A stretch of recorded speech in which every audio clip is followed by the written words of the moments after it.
And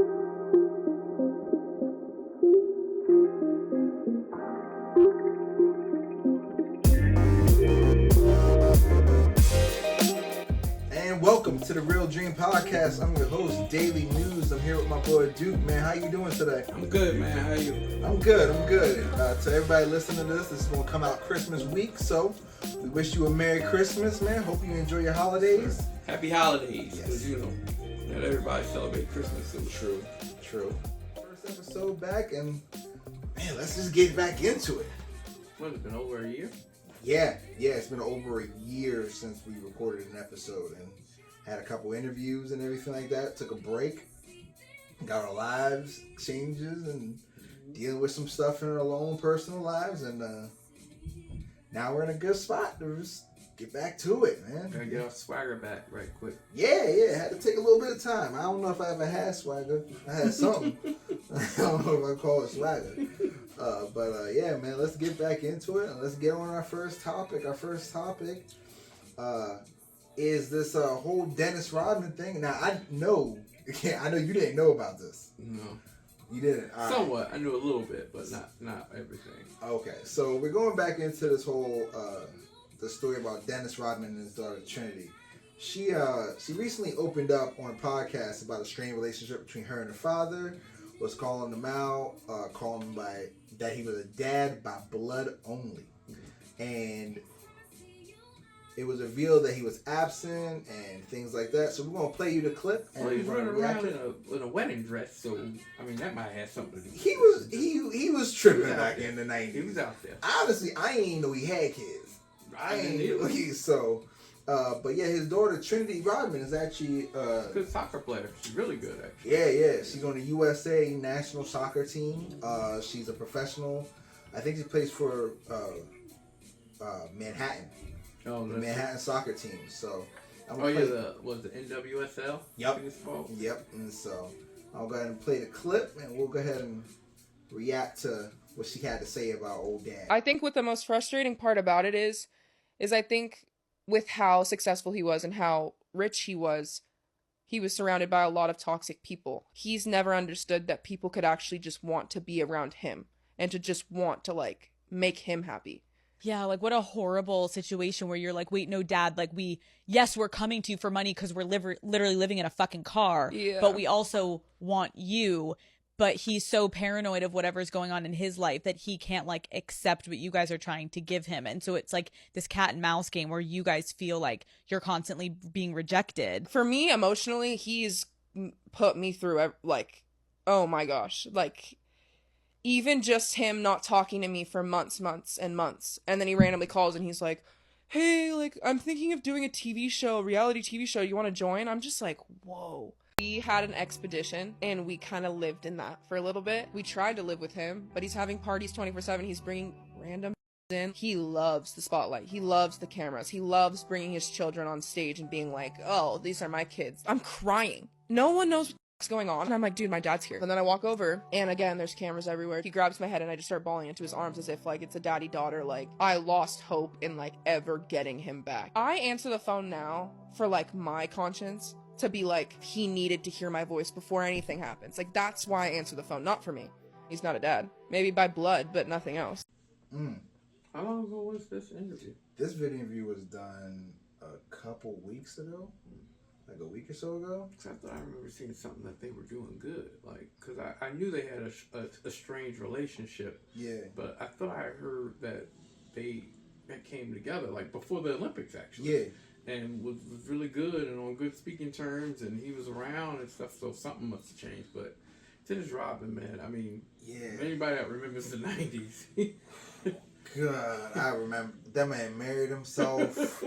Like, I just remember him in the wedding dress, and I remember the Jordan talking about the Last Dance. And the Last Dance, oh, they were like, he need a vacation. Yes. He need a break. Oh, man. So, all right. So let's jump into this. Like, oh man. So, what does this reveal about, like, the impact of absentee parenting, and how does, like, men like us deal how do we handle the pressure of parenting and not have to like get out? You know what I mean? Especially when the struggles take us away from home. Because Dennis Rodman, I don't think he was an actual like absentee father where he was just like, I'm booking it. You know what I mean? He just kind of NBA girls. His priorities was just. He got caught up. It sounded like he got caught up. Yeah. It sounded like he.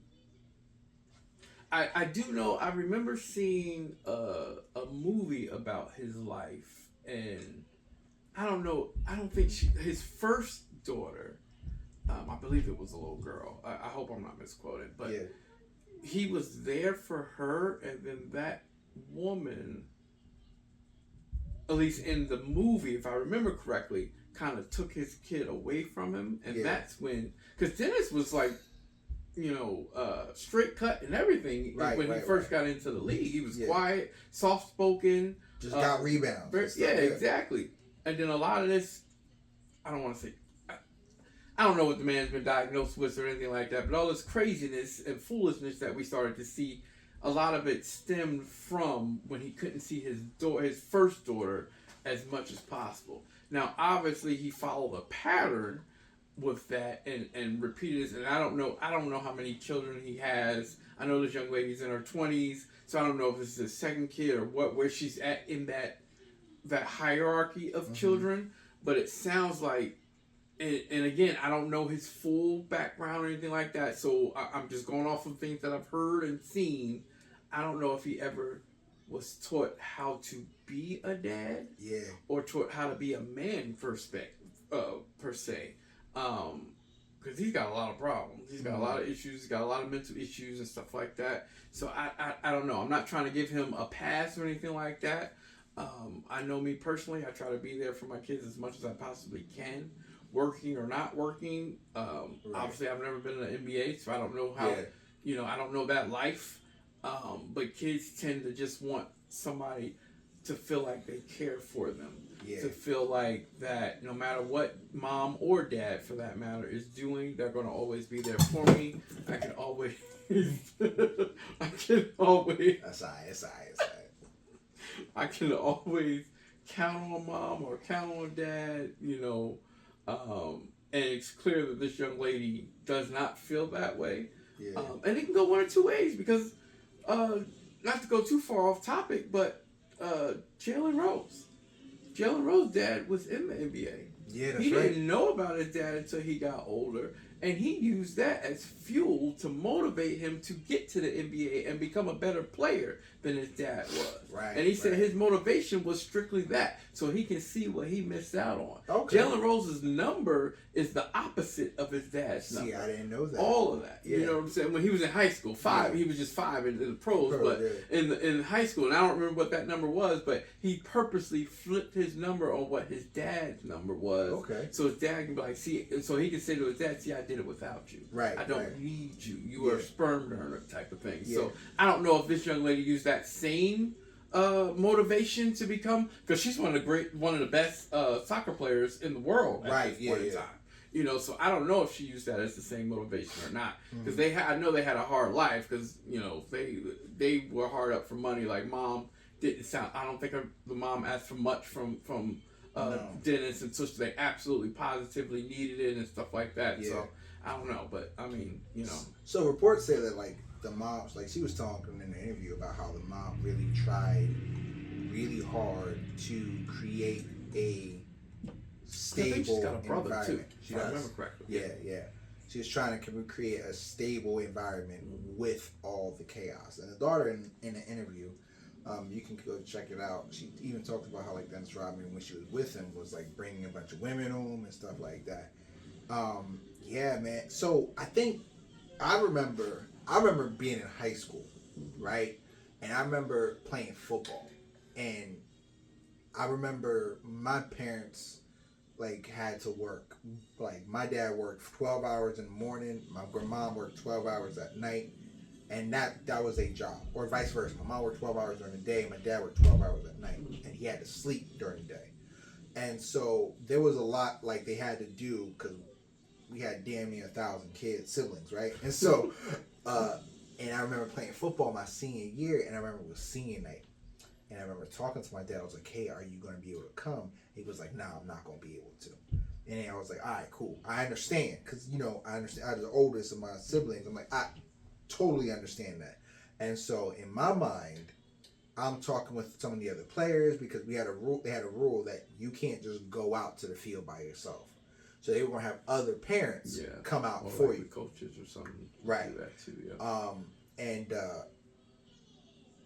We're walking out to the field and on senior night, and right before the seniors get out, my dad taps me on the shoulder pad, and he's like, I'll meet you on the 50-yard line. And I'm like, oh shit, you know what I mean? Okay, bet. Now we had one teammate whose dad was like dealing with like some other stuff, like, personal issues. And so I hate to say this, all the brothers just got together and met him at the 50-yard line. My dad and someone else's dad and a couple others, and they met him so that way he wouldn't be alone. But I remember that meaning so much to me. Like, just not necessarily, like, I understand you gotta work, you gotta do things and everything like that. And I don't know what strings he pulled to even get there, but he was at least there. He was like, I'm gonna be here for the first half. You give me for the first half, then I gotta go to work. I was like, okay, I'm good with that. So then fast forward, I'm grown. My kid has a game hour and 15 minutes away. And my concern is you're not going to fall and get a concussion with your clumsy ass at this game and me not be able to, find out that they taking you to the hospital. That's not going to happen. And so I pulled some strings at work, and I'm working a lot because of holidays. And I pulled some strings, and I was able to get off work like an hour and a half early. So I'm like, bet I can make the game. Mm-hmm. So I leave early, I make the game, and I pull up right when the coach is giving his speech to go on the court. And you can see as I walked by him, she like saw me and like got teary-eyed and tried like to play it off and smile and not try to make eye contact with me. And then she goes out and then she scores like 20 points in the game, right? And so it was just super cool because afterwards she's like, I appreciate you coming. And you realize like they don't acknowledge the fact that you work. They don't acknowledge the fact that your back is hurt or anything like that. But in that and in this moment, like we old now. I'm not old. I like to pretend I'm young. You're not that old. I'm sorry, like, you're not that old. I'm not old, but my knees. You are not that old. I'm not that old, but my knees don't work like they used to. Not old. Tell my knees that. Tell my knees that they mid-30s, cause I saw a video of me running. That shit is not pretty. That shit is not pretty. That is not young knees. That is not a young body. But like my daughter's like our kids are 13, 14 years old. That's not a long life. So that is a huge moment for them. Whereas us is like, I'll reminisce about that. That was pretty cool, Pop. And with them, it's like, oh. Those are the things they remember. Yeah, man. They remember the people that are there for them. Right. And it just, I think the biggest issue with this story is that she's grown. She's accomplished stuff. And there's always this narrative, this question on the line as far as whose responsibility it is to rectify relationships once children get older. Mm-hmm. And become adults themselves, and whether or not it's on the parents or not. And I know some people that are like, "Oh, my kid, they done with me," and I mean, it is what it is. No, you gotta put in work to rectify that relationship, or accept the fact that they gonna be on podcasts is talking about you. You can't be, you know what I mean? And so it's just a lot, and so. I mean, all you can do, and like it's tough, especially in this situation because I don't know where his headspace is at. Right. I don't know if it's his guilt that's not allowing him to be the father that he wants to be, and obviously I'm just going off of how I feel about the situation because I don't know the man. It could be anything. It could be he's embarrassed by the way he treated his mom. I'm not saying that any of things are right, because ultimately he is the adult in the situation. They're both adults now, but he is the dad in the situation. So I do think it's always up to him to rectify whatever issues it may be. Having an adult conversation with his adult daughter, because I want to say she's mid-20s. Yeah, she's grown now. Yeah. You know, so she's capable of having an adult conversation with. And at the end of the day, your kids just want to love you. At the end of the day, your kids want to feel like you love them and they want to love you. Right. As much as she was talking about there and upset she was, or well, not necessarily upset, but speaking her truth, I guarantee you, if he picked up the phone and talked to her and explained things, she might not like what he's saying, but she can understand it, and then they can start moving forward and having a productive relationship going forward. Right. Snoop Dogg was at the Olympics. Let's be real. Snoop Dogg was the biggest supporter, fan of the Olympics. He was sitting next to Simone Biles' mom. Everybody. He was there. He was over there like powerlifting, like a blank pole. Like it was just, Snoop was just out there having the time of his life. Who's like Snoop's like 50, 60 years old now. Yeah. But you just gotta be there. Yeah. And I think, you can have conversation, and they may not forgive you at that time. You know what I mean? But she's a national soccer player. Yep. Just be there. She's at the age where she's hopefully, maybe, eventually, going to starting her own family. You know what I mean? And you gotta, man. It just, I don't see where it's like. I understand you want to look at the world through a different lens, but it's like there is no different lens when it comes to your kid. Your kid's lens is, or your child or your daughter's lens, is hers. And so at the end of the day, when it's all said and done, that's your legacy. So, what do you want your legacy going around thinking about you? Yeah, you know, that's my thought process. You know, when people ask me, I'm like, at this point in my life, I'm focused on my legacy. I'm focused on when I pass and my children are still here, what conversations are they going to be able to have about me? Right. You know, I want people to be able to come to my kids and be like, hey, I knew your dad. Your dad was a hell of a person. You know, your dad did this for me, or not even did this for me. Your dad was there for me. Your dad, whenever I needed somebody, I knew I could count on your pops. That's what I want people to say about me. That's what I care about at this age in my life. You know, at this point in my life is, and you just, as you get older, especially as a man, you start to face your mortality. Yeah. And that's where I'm at. Like, I'm 47 years old. I'll be 48 in March. I still have a lot of time left, I feel like, but with my youngest is 7, you know, so, you know, do the math there. Yeah. You know, so I want to make sure that when I leave this earth and I take my last breath, I'm going to be somebody that he's going to be proud of. And all of my children, but especially him, because my other kids, I've been around long enough for them. He's still a kid. He's still a baby. You know, he's 7. Yeah. You know, he don't think he's a baby, but he's still a baby. You know, so that's what matters to me, that when I'm long gone, somebody could say to him, be like, hey, I knew your pops, yo. Your pops was a good dude. Right. You know, your pops was, you know, and not just, and I don't want it to be them just saying that I was there. I want him to be like, you know what? I know that about my pops. I know, because every time I reached out to my pops, he was there for me, you know, type of thing. That's what matters to me, period. Yeah. So. No, absolutely. I tell my oldest all the time, I'm like, listen, man, there's important things to accomplish in life, but being a good person cannot be overshadowed. And I remember, I forget what happened. We were going to Walmart. I don't know if I told you this. So we were going to Walmart, and I remember don't judge, okay? All right. So I was in like a Captain America t-shirt, okay? Wait.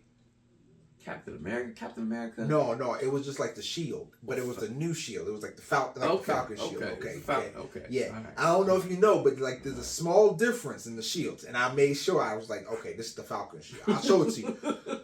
And so, like the Sam Wilson shield. And so we go, and we're getting off on the exit, and there's an accident. Someone got rear-ended into another car, and that car got pushed into the traffic. And so they're pulling out this woman out of the car. She was black, and everybody kept asking me if she was my girlfriend or my wife. I was like, no, stop. I know we in a place where there's not a lot of black people. Just because you see two, don't mean we together. Like, whatever. And so immediately, I just like, I'm in the medical field. So I pull over, and I go in, I'm like, listen, I need you to stay by this car. Because the one car that got pushed out in the traffic, that person's still in that car. So if traffic comes, another accident, I just need you to stay by this car. I need to get that woman out of the car. So I go, run out on the street. There's another guy directing traffic. And it's this older woman, and you can tell she's in shock. Mm-hmm. And so I'm like, we need to get you out of this car. You're fine, but I need to get you away because you're still in neutral. Like, you're not here. Mm-hmm. And so I take her, and I set her by my kid. I'm like, you just stay right here. And she's like, and my kid's like, what do I do? I'm like, I just want you to tell her about your basketball game. Just get her mind off of this. She's like, okay. And so, my kid will talk your ear off. Mm-hmm. So then I check on the other woman who's pregnant, and they're fine. Police are coming and everything like that. And I go, like, okay, cool. They're stable. This woman's stable. I didn't see the accident. They did. Police pull up. I'm like, everybody's here. We're good. I'm going to take my kid out of here. And so we go in, then we finish going to Walmart, and she goes, I am so, like, scared, and I was, like, so worried for that lady, and I was worried for you, Daddy. And I was like, it's okay. Daddy was fine. I'm going to be all right. Mm-hmm. Daddy just had to help her. And she's like, well, you did everything. I'm like, well, you talked to her. And you calmed her down. So you kind of helped save that lady's life. She's like, I did. Daddy, I saved the woman's life. And so I'm like, go ahead, girl. And so we get out the car and we walk to the store. And as we're walking, these three kids, like teenagers, like 20 years old, they go, hey, you're Captain America.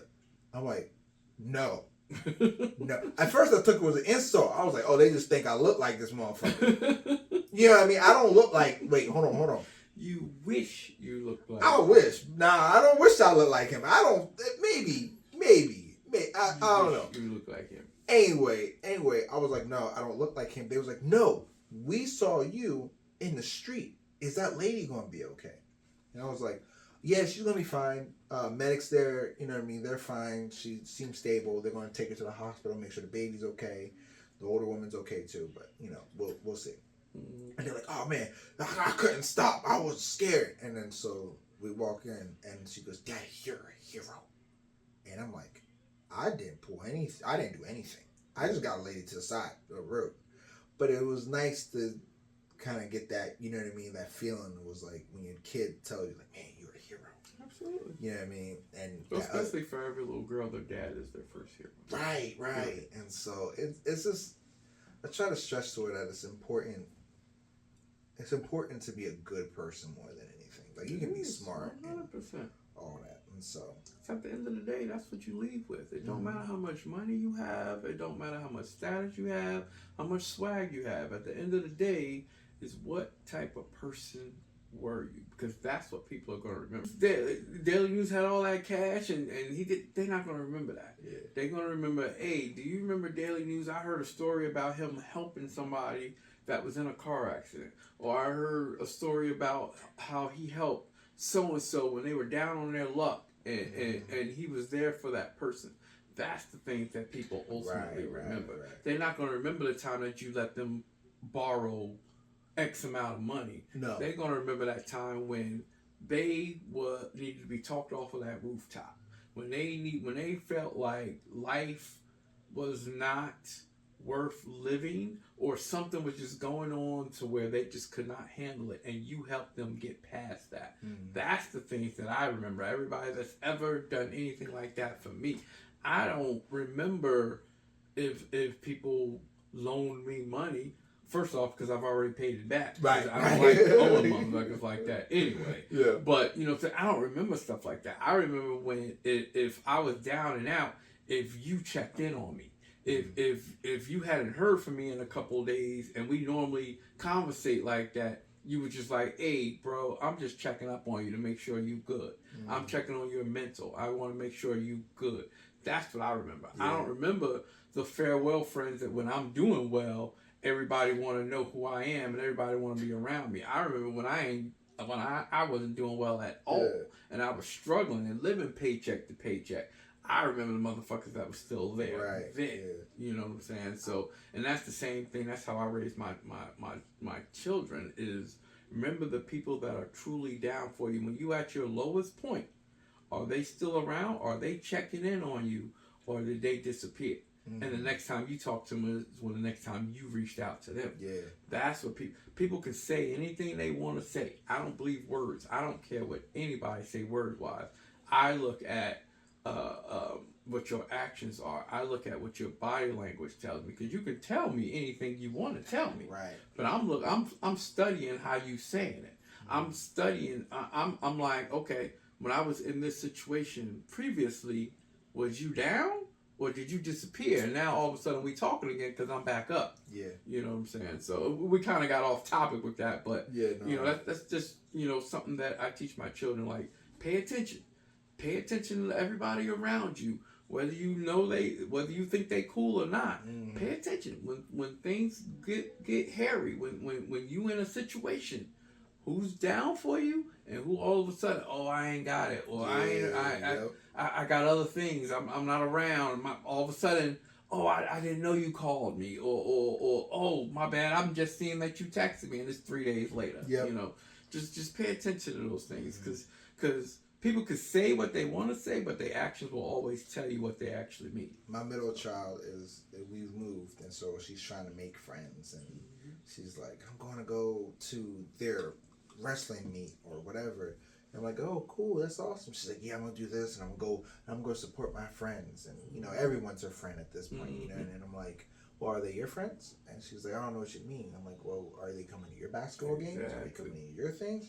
Your track meets? She's like, well, no. And I'm like, don't cross an ocean for people that won't jump over a puddle for you. Mm-hmm. Like, it's little things like that, man, that you just, I mean, she's young, so she has to learn. Yeah. And these are the growing years, and figure out who you are and how you want to make your friends and how you want to interact. And my oldest one, she's taking it to heart, and she's like, no, I know exactly. Mm-hmm. I have friends that I talk to every day. Yeah. I have friends that I need to go to for advice. I have friends that tell me when I'm fucking up and I need to get in me. You just have to figure out which is which. You got friends, you have acquaintances. I'm not saying acquaintances are bad. Yeah. Just know where they at. Just know what lane they in and keep them there. Yep. Unless they want a promotion and they show you that they are worthy of that promotion. Yeah.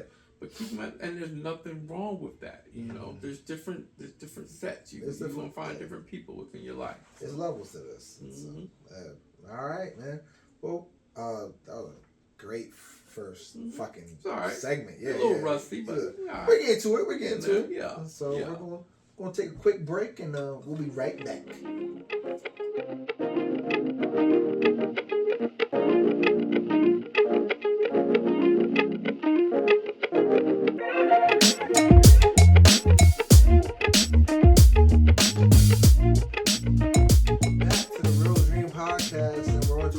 Topic of the day. We're just going to piggyback off of our first segment here and go into just the reality of where we're at in our lives. You know what I mean? Our daughters, our kids, our sons, our children are watching us and learning from us and relying on us to guide them through this world. And in light of the whole Dennis Rodman and Trinity Rodman situation, let's just have a conversation about confidence and the values that we instill in our kids and things like that, and just how do we navigate specifically being present despite the life obstacles. Like, obviously we got work, we got births, deaths, financial situations. I ain't having no more births. No, so. Well, not ours. I got nieces and nephews. Yeah, I ain't having no more. So You cut that part out of it. Man, I'm done too. So, but yeah, I think once your daughter hits puberty, you done. Like once your oldest daughter,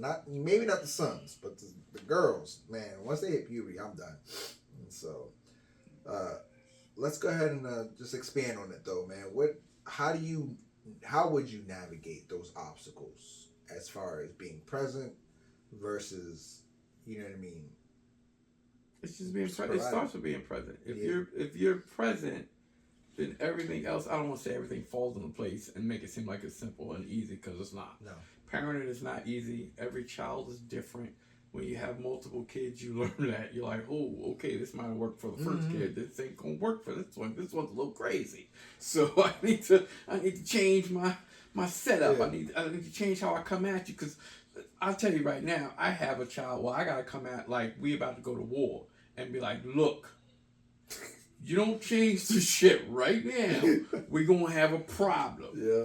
You know, and open my inner Kevin Hart. About to put the paws on. I'm about to put the paws on him. Let me tell you something, Calvin. You got one more time to do something crazy, boy, but you get the paws. But then I have another child where, you know, it's more of a, okay, you know, you done fucked up, right? Mm-hmm.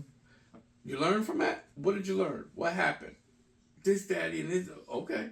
We're going to do that again? Yeah. Nope, you ain't got to work. And I know when I have that conversation with her, that's it. Yeah. She's going to move on. She learns sometimes. Because I'm not tight. You can't tell me things. I have to learn it on my own. Right. And if that means that I fall, that means I motherfucking fall. Right. Then I learn how to pick myself up. I have a child right now that's kind of learning that a little bit. Mm-hmm. Had to fall a little bit. Yep. And now they're working on picking themselves back up. I'm still right there. I'm monitoring. Yeah. He even told me the other day, he's like, I know you're worried, Dad, but I got this.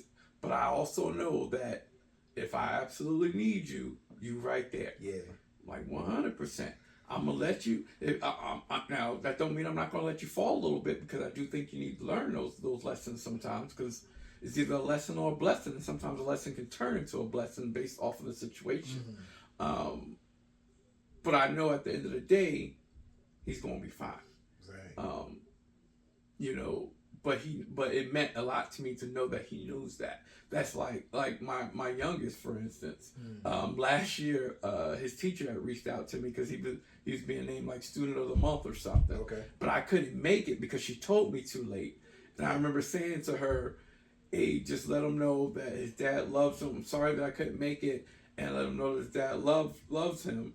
And she texted me back, and she was like, when I told him that, he said, I know. But that was like the best thing ever, because he already knew, you know. So I and that was my worry, because I don't want any of my children to think that I don't love them, because as a parent, if you can't make things, sometimes you feel that way. You're like, damn, I hope they don't right, you know, think that they don't matter enough. But sometimes adult life doesn't allow you to do everything that you want to do.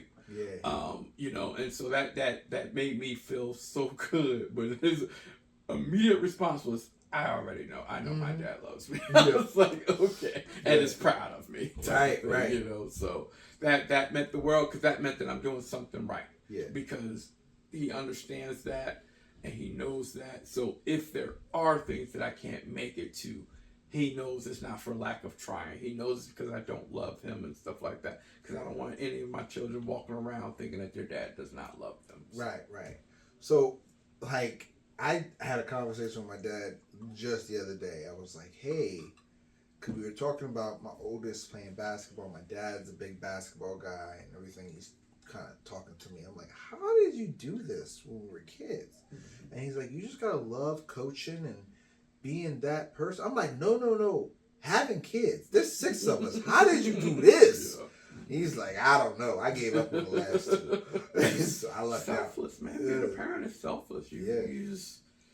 It's so funny because, like, so we have a blended family. Mm-hmm. And me and my girlfriend. And so my oldest, being biracial and being in the area that we live in, mm-hmm. has had she's had multiple documented issues with race in her schools. And I understand it.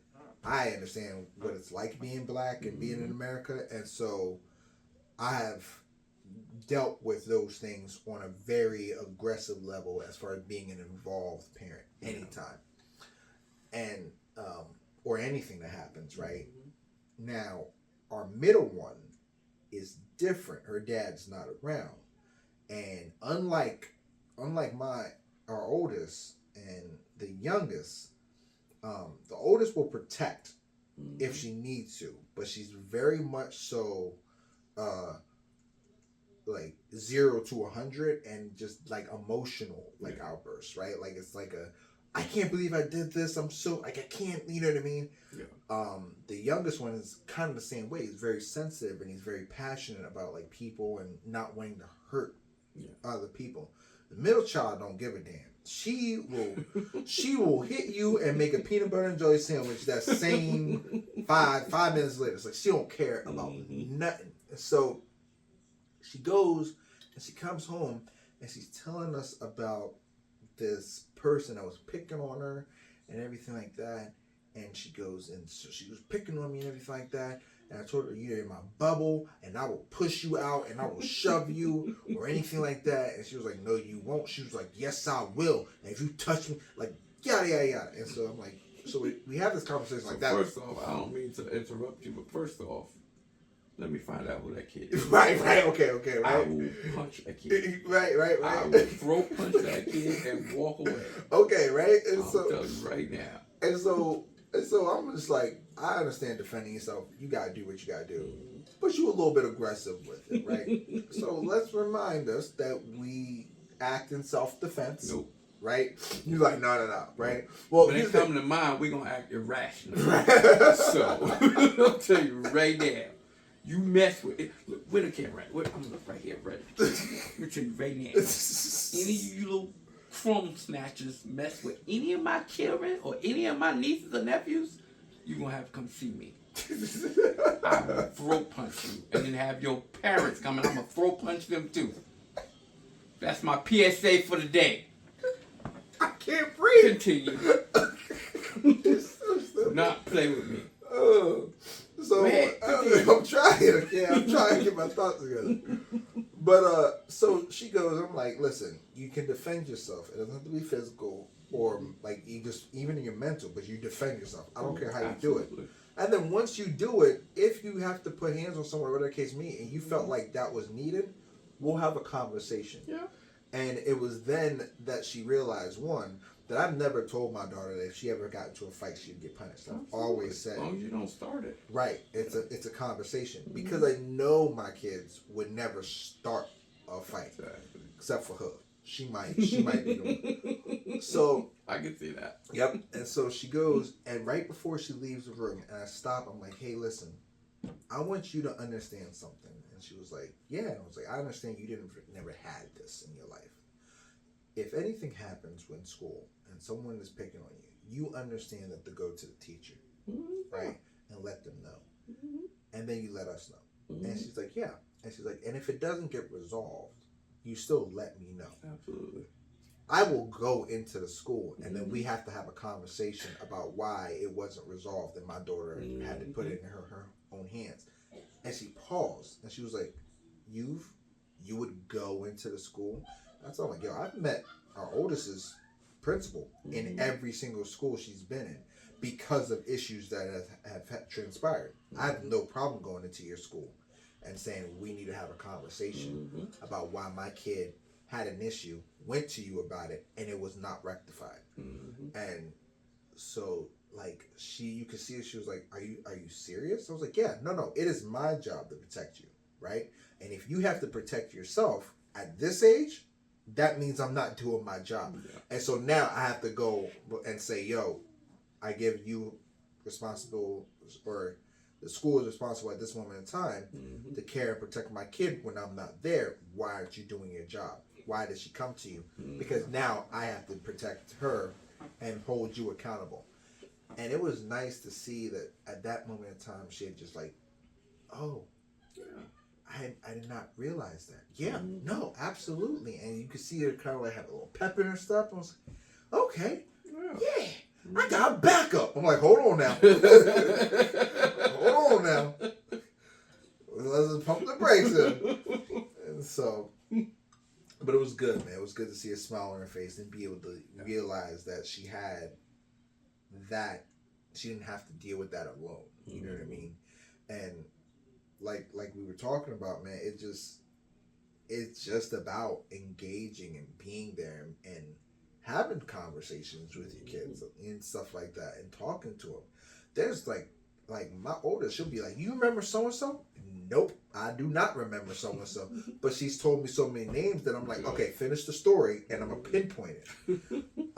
And crying about the other ones because they're young, so they're not going to always be like, especially with me, they're not going to always be like, hey, you remember so-and-so? Because I'm new still. And they're going to tell mom about him. But I'm going to be like, hey, how was Ryan? How was Jake? How was Brittany? How was so-and-so in your class? You gotta have some Deshaun's and Daquans up in there. Brittany and Jake. Fuck is that? Okay, I'm using generic names because they ain't no goddamn generic names. Yes, they are. Because if I mention any, no, those are white names. I know, but where we live at, if I mention a black name, that's going to be specific to that person.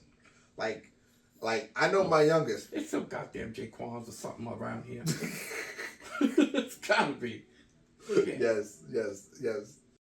Doesn't know what Jaquan. See? Actually, he does know Jaquan. That's my point. I hate the fact that you like pull some random name out of your head. It was like, that's my point. Times are a change. Yep. So, our oldest, she's cracks me up because she's like, yeah, me and your oldest daughter and a couple others. She's like, yeah, I got a special relationship with her. I got a special relationship with her because we're colored girls and we understand Did you just things. Call your children colored? No, that's what she says. She's like, we're the colored people in the school. Mercy. Because there's another girl in the group that's Mexican. Rodriguez. Or Martinez. I don't know. You're going to have to have a conversation with her about that. I know. Her vernacular needs to be adjusted. Oh, Lord. But she's like, it's cool to have those conversations. And then she'd be like, but this one girl act like we don't have the same hair. like we don't like girl. Like it was so funny because she was like the way she. I'll to our white listeners, you may not understand this. In the black community, when you walk and you're doing something, whatever it is about your day, and you see another black person, we typically nod to each other, even if we don't know you. And we have a conversation. That's it. It's just like, hey, I see you. Continue. You look good. Continue. Just look. Yep. I see you. You know what I mean? Nothing big. Just a nod. You ain't gotta say nothing. If you're old hair, you stay up, brother. You know what I mean? But keep. You know what I mean? But if you don't nod back, that's fighting words. It's a problem. Yeah, in my mind, like I almost got into it with somebody at work because he listens to me. I nodded to him and he glared at me. Just looked at me with a blank stare. And I almost was like, whoa, I almost said out loud, I was like, well, fuck you too. But then I had just started at the job. And so don't know the rules. Nah, he's special needs. Yeah. And so I didn't know that. I didn't know. Nope. I didn't know that. Nope. I didn't know that. Do not cancel me. We just came back on the air. I didn't know that. Nope. And so after that. Nope. I am not listening to the rest of your story. We were cool. Cool.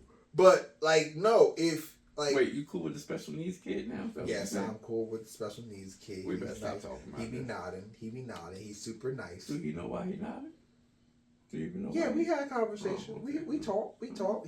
He's always like, hey, tell me you got a special needs kid at your place. I got a couple of them. I got one that talked to himself in the elevators. Oh. Well, we're gonna have to explore this later. Oh yeah. I'll say hi. We on camera, and I don't want to say nothing that's going. You know what? I love everybody, special needs or not. I love you all. There you go. Yep. And so, but yeah. So wait, how do you? No. We're gonna talk about it off camera. Yep. Nope. Because I got a lot of questions. Yes. All I'm saying. I got a lot of questions. So we have these conversations, and she was like, "Yo, Dad, I did not like that. Like, girl, your hair is just as nappy as mine.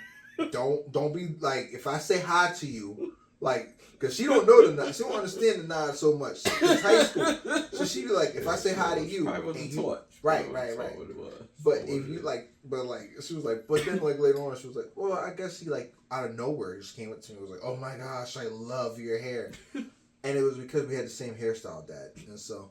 It was just like out of nowhere, and it was like, "Oh, okay, that's cool." She was like, "Yeah, but I wasn't talking to her like that. I was just like, oh, my stepmom did it. Why?" And so, because now she upset. Now she got the attitude like, "Nah, you didn't nod to me.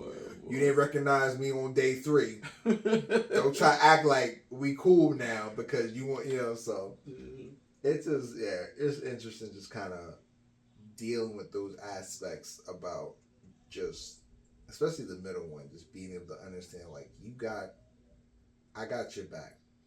And that, in my mind, is just the idea of being present. And, like, there's lots of obstacles we're going to face. And there's some, that's going to make me just, like, be like, hey, listen, I'm taking the blunt of this to protect you. And there's some that's like, I got to let you take the blunt of this so that way you understand the world. Yeah. And I don't like those ones, but yeah, man, it's a roller coaster, but it's one I'm excited and glad to be on. You know what I mean? I see it as a privilege, right?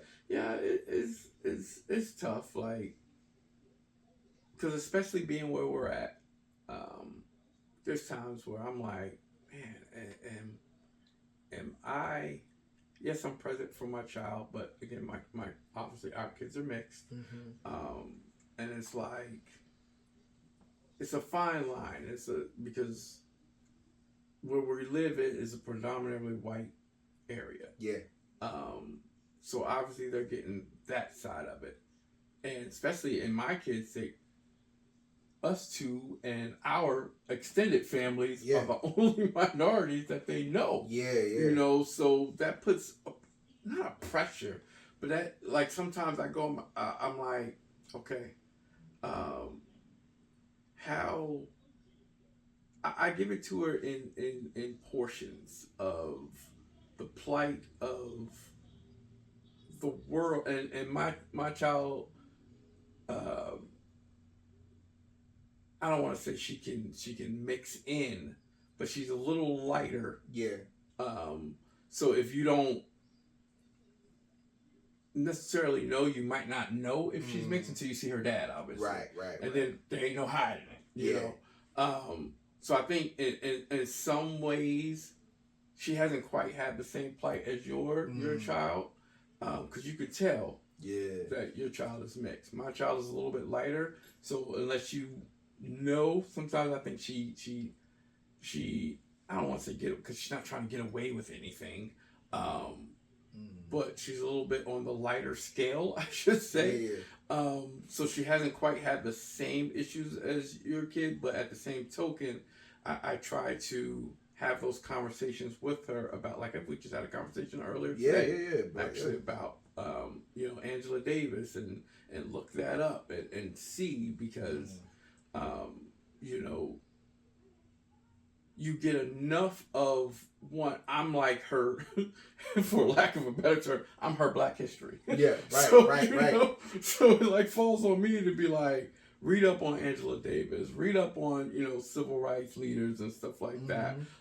Because in the school system, they learn a little bit about it, but not as much as I would like. So I have to be that extra conversation with her. I have to be that extra conversation with my sons. Stuff like that, to certain things that you need to be aware of, because at the end of the day, the world sees you as Black. Right. I know you see yourself as a person, but the world sees you as Black, and that's a whole nother set of things. I know there's some people that might be like, oh no, unless you are Black and have lived in my shoes or a Black person's shoes, you never can 100%. You can sympathize with it, you can empathize with it, but you can never truly 100% understand it. And I'm not the type of person that walks around like, oh, the world is looking down on me, so on and so forth. I still try to rise above all that and go forward and push through. And that's the same thing that I try to teach my children, The same. Don't use that as a crutch. Don't use that as an excuse. If you feel like you need to be 2-3 times better, be 2-3 times better. Make it to where no matter what it is that you're shooting for, that there's no reason that you can't get what it is that you're trying to achieve. Does that mean you might have to work a little bit harder? Maybe. Maybe you do, maybe you don't. Yeah. But regardless, I want my children to be overachievers anyway. Right. So I don't teach them to be like, you have to work harder because of your skin color. I teach them you have to work harder just because you want to be better. Yeah. Because you want to leave no doubt when it is that you're trying to go do something, when you're trying to do something. So it's tough. Like I said, I have those, even with my 7-year-old, I have those conversations. Obviously his are we start a little bit light because he's only 7, so there's only but so much he can grasp. But I've already started to have those conversations with him and stuff like that. With my 14-year-old, same thing. Now she's in, they go to the same school. Our kids go to the same school.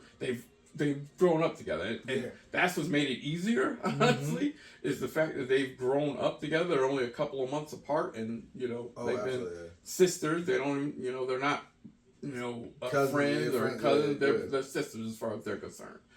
So it's like, and it's funny because they have their other friends and stuff like that, but when it's them two together, it's like boom, totally different. Yep, it's totally like different. The other friends are just like, okay, I guess we're just kind of here. Yeah, I thought we was cool. I thought we was cool. We was talking and texting, and then this person comes. I don't even know who this is. I've met her like twice, and then you just act like we don't exist. Yeah. Yep. Best friends. It's so funny. It's different but the same. Absolutely. So funny. And when she was younger, I remember talking to her mother, and we were talking about she was like, well, we're going to raise her as a person. Like, do you raise her as black? Do you raise her as mixed? I'm like, no, she is who she is. Yeah, exactly. Like, and she asked me, she's like, Daddy, you're brown, and Mommy's light and pink, and what am I? I'm like, your name, and that's who you are, and you understand that first. Yep. Before you understand anything, you are the person you are in this area, in this world, in this lifetime. In America, they will define you as black. Like, that's the reality of it. No one's going to look at you and be like, oh, you white, you native. No, you are a black woman in America's eyes. In the black community, maybe. But right now in America, they're going to look at you as black. And in that light, you have to be proud of it. And so that was like the biggest caveat of just doing a little bit of history lessons, and not necessarily you gotta study. No, I'm not like you gotta be blackity black. Yeah, I'm not saying that. I'm black, y'all, and I'm black, y'all, and I'm blacker than black, and I'm black, y'all, and I'm black, y'all, and I'm black, y'all, and I'm blacker than black, and I'm black, y'all. I'm blickety black, blacker than black, I'm blacker than black, yo, because I'm black and I'm back. Because you're mixed, you're half. There's cultures on you on both sides. I want you to know both sides. I want you to be your own person. Yeah. Listen to your own music. Do whatever it is that you want to do.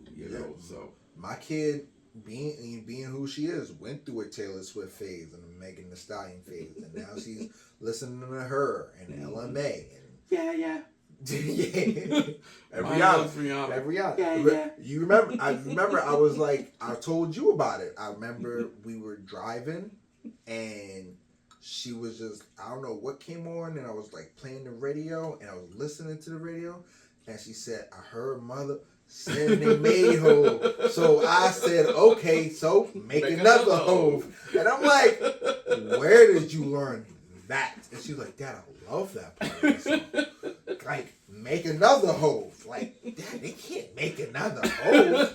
I'm like, do you know who Hove is? She's like, no, but they can't make, Dad, they can't make another me, so they can't make another Hove. And just stuff like that. And so she definitely was just it's so crazy to see them grow up, now they're young ladies. They're 14. It's like, Jesus.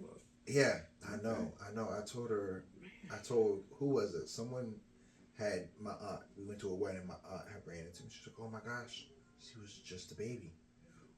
What happened? And I'm like, I don't know. I don't know how this worked. Stop fucking growing up. Like, that's the best way I can explain it. I'm tired of this. I just wish you were 3 months old and you looked at me, pooped, and smiled. That was it. So, gosh. So, yeah. And now they going on homecoming dances and dealing with boys. Nope. We ain't saying the B word. The B word? No B word? Nope. I already had to threaten a kid. I already had to threaten. Yep. Okay, I ain't threatening the kid. I scared the shit out of him. I scared the shit out of him. No, I told you about this, right? I just went to the gym. I had to work that day. I'm in like a muscle t-shirt. I ain't got a lot of muscles. Chill out, internet. I ain't got a lot of them. I got a little bit. Walked in there and it was school. It was like the thing that they do before school where you got meet all your classes or whatever. Oh, yeah. Okay. And I think I told you this story where we go into this one classroom and there's one boy and he in the corner and he is pacing. He got he got the Justin Bieber haircut. He just scrawny or whatever, and he just pacing back and forth in the corner. Ain't nobody acknowledging this motherfucker. So in my mind, that he ain't right. Something's going on with this kid that mentally he not doing good. I've never met him, so I don't know whose kid this is. But that's what I'm pissed off about. Where his parents at? There's no parents in the... Anyway. Well, so we go into class and we go... They're a little different. Right. Yeah. We were raised a little different. So. And so we go into the class and he starts walking to me. So now I'm like, I gotta punch a little kid in his face. I don't know what's fucking wrong with him, but I gotta punch him in his face. And but all seriously, my kid, my oldest, was standing next to me. As he walked to me, she walked to the back of the group. I'm like, okay, what's going on here? And he goes, are you his father? I'm like, I am. And he goes, hello, sir. My name is so-and-so. And I go, well, it's nice to meet you. And he goes, okay, and runs out the damn room. I was just like, I just looked, he was gone. He ain't saying nothing to nobody. He just ran. I don't know what the fuck the shiver was, or what was going on. But I was like, okay. He came up to me. He shook my hand. He said, sir, my name is so-and-so. And he introduced himself to me. I was like, okay. And my daughter goes, he's just a friend, Dad. He's just a friend. I'm like, okay. She's like, what do you think of him? I'm like, I don't like him. I don't like him. Exactly. Nope. I ain't gonna like him. I ain't gonna like him.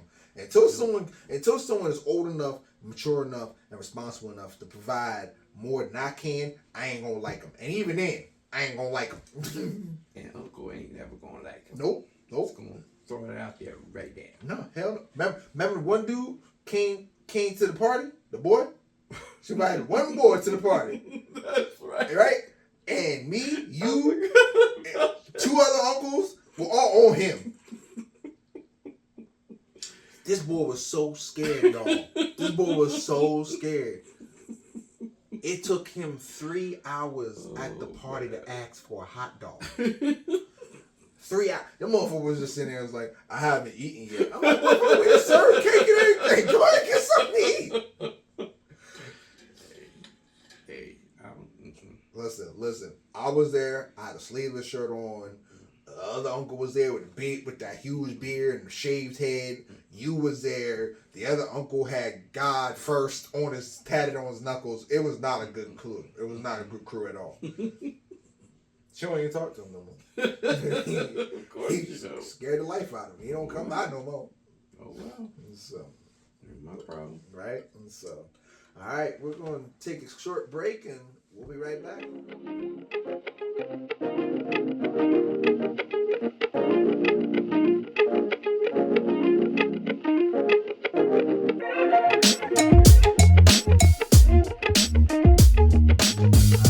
we back to the Real Dream Podcast. Hey, SSHOLE.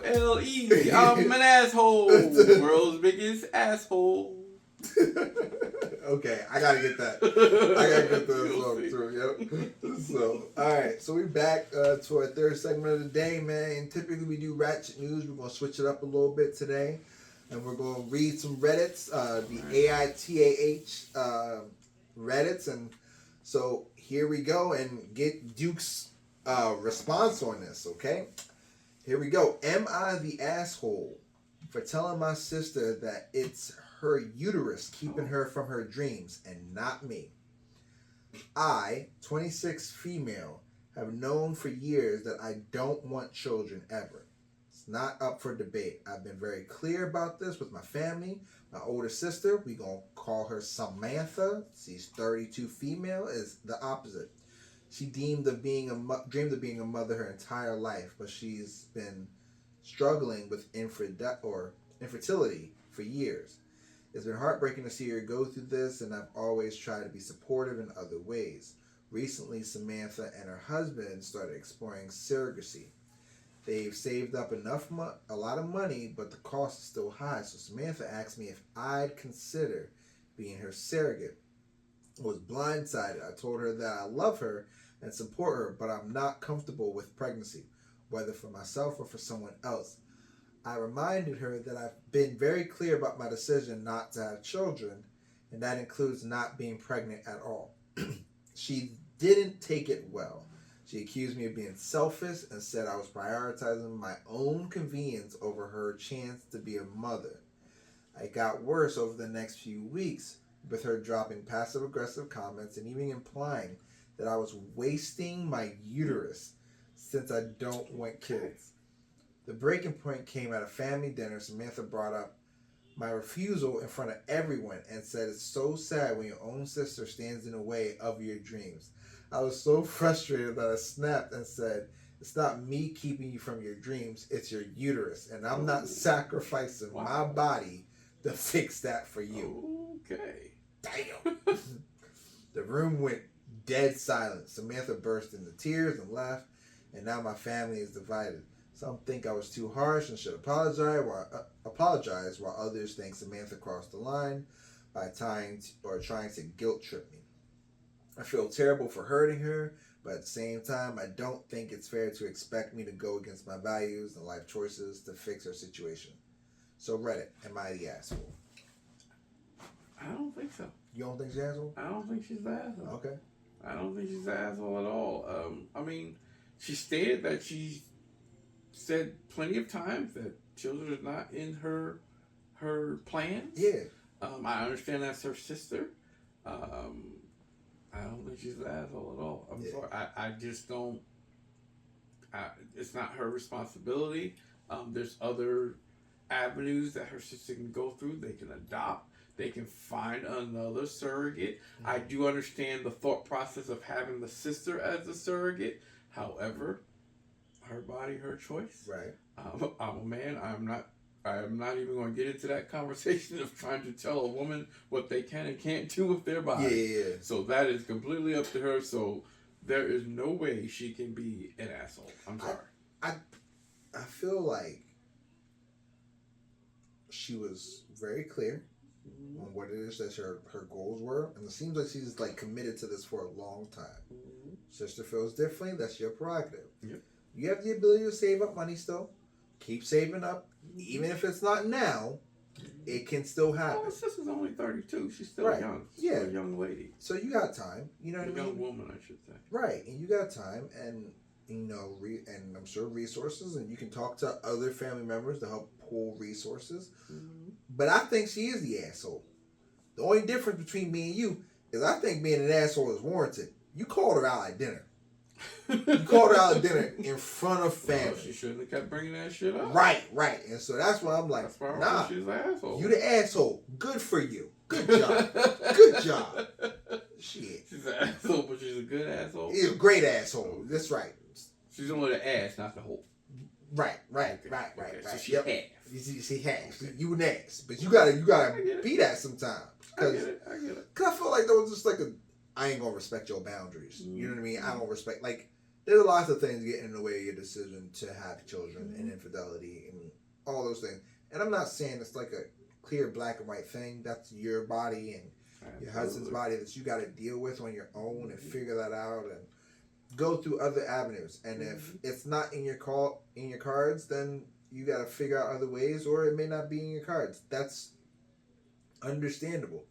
At the same token, that's not her prerogative. She has a life. She wants to use her life however she deems fit. And it is not your job to make her feel guilty about it. Just like anybody else's job to make you feel guilty about wanting kids. Absolutely. So as somebody who I may or may not have been called an asshole a couple of times in my life. Maybe 3 times today. Maybe. We'll say maybe on that.